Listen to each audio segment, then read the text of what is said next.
Story டோட்டலாக டிஃப்ரெண்டாக இருந்தது. ரஜினி மூவி மாதிரியே இல்லை, லோகேஷ் மூவி மாதிரி இருந்தது. ஆக்சுவலாக சூப்பராக இருந்தது. ஆனால் ரஜினி மாஸ் பக்கா அப்படியே தான் இருந்தது. லோகேஷ் படம் மாதிரி இருக்கு. ரஜினியும் கொஞ்சம் மிக்ஸ் ஆயிருக்கு. ரஜினி இப்போ ஃபர்ஸ்ட்ல இருந்தே வந்தாரா இல்ல ஃபர்ஸ்ட்ல இருந்தே வராரு. ரஜினி சார் ஆஸ் யூஷுவல் நல்லா கேட்டார். 50 இயர்ஸ் ஆஃப் ரஜினி சார் சூப்பராக இருந்தது.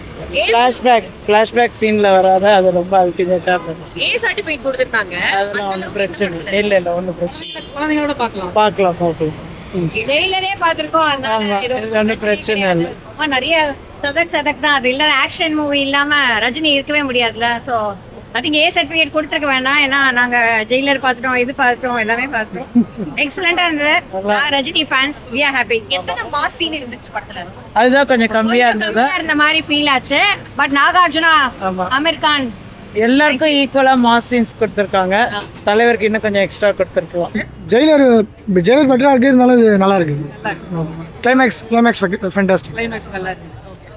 நிறைய பேர் கேமியோ நிறைய பேர் பண்ணிட்டாங்களா? எல்லாமே எல்லா கேரக்டரும் சூப்பர். கடைசியாக ஒரு கேமியோ ஒரு வில்லன் ஒன்று இருக்காரு, அது பாருங்க பொறுமையா. போஸ்ட் கிரெடிட்ல வருவார். அதுதான் மெயின் வில்லன். இந்த படத்துல சிவகார்த்திகேயன் நடிச்சிருக்காரா? அது சொல்ல முடியாதுல்ல, அது பாருங்க. ரொம்ப கம்மி தான். காம்போ இன்னும் நல்லா பண்ணியிருந்திருக்கலாம் அப்படின்னு தோணுச்சு. அவங்க 2 பேர் காம்போ வந்து கொஞ்சம் கம்மியாக இருந்தது. ஏன்னா மிஸ்டர் பாரத்தை நாங்கள் பார்த்துருக்கோம். அவங்க 2 பேரோட அந்த இதெல்லாம் இருக்கும். இப்போ அந்த படத்தில் அந்த அளவுக்கு இல்லை. இது நிறைய லோகேஷ் படமாக இருந்தது.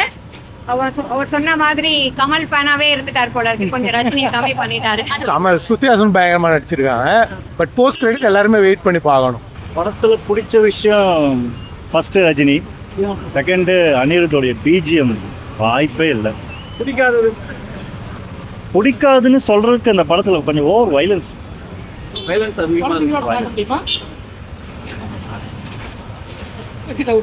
ஆமாம். பட் ரொம்ப வைலன்ஸ் கிடையாது. பட் ரஜினி படத்தில் இது ஜாஸ்தி தான்.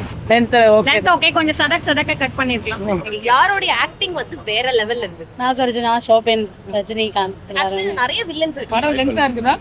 இல்லைம்மா, கரெக்டாக இருக்கு. ஃபர்ஸ்ட் ஹாஃப் செகண்ட் ஹாஃப் எது பெட்டரா இருந்துச்சு பார்க்கறதுக்கு? ஸ்பீடா ஃபர்ஸ்ட் ஹாஃபோட செகண்ட் ஹாஃப் இன்டென்ஸ் ஜஸ்ட் பயங்கரமாக போகுது. ஃபர்ஸ்ட் ஹாஃபில் they are building the story step by ஸ்டெப்பாக. செகண்ட் ஹாஃபில் ஏகப்பட்ட ட்விஸ்ட்டு டேர்னு கழுத்து வெளிக்கிற அளவுக்கு தான் ட்விஸ்ட் வச்சிருக்காங்க. அது மற்ற படங்களோட கம்பேர் பண்ணனா எந்த படத்தோட கம்பேர் பண்ணுவீங்க? இல்லைம்மா, இதை கம்பேர் பண்ணவே முடியாது. இது டோட்டலி ரஜினியோட டிஃப்ரெண்ட் படம். நீங்கள் பாஷாலாம் நினைக்காதீங்க தயவுசெய்து. 100% பாஷா கிடையாது. அது வந்து பாஷா படம் அப்படிலாம் கிடையாது. இது வந்து உண்மையிலேயே ரொம்ப இன்டென்ஸாக இருக்குது.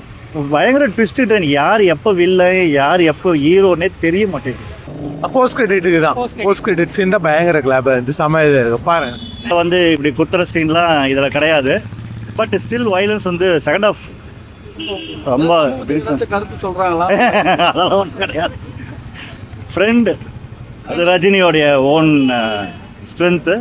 ஃப்ரெண்டுக்காக என்ன வேணாலும் இறங்கி செய்வேன் அப்படின்றத வந்து சொல்லியிருக்காங்க. இல்லை, எக்ஸ்பெக்ட் பண்ணதோட நல்லா இருந்தது. எக்ஸ்பெக்ட் பண்ணதோட சூப்பராக இருந்தது. ரஜினி ஃபேன் தான். சூப்பராக இருந்தது. எனக்கு ரொம்ப திருப்தி. சூப்பராக இருந்தது. எக்ஸ்பெக்ட் பண்ணதோட சூப்பராக இருந்தது ஆக்சுவலாக.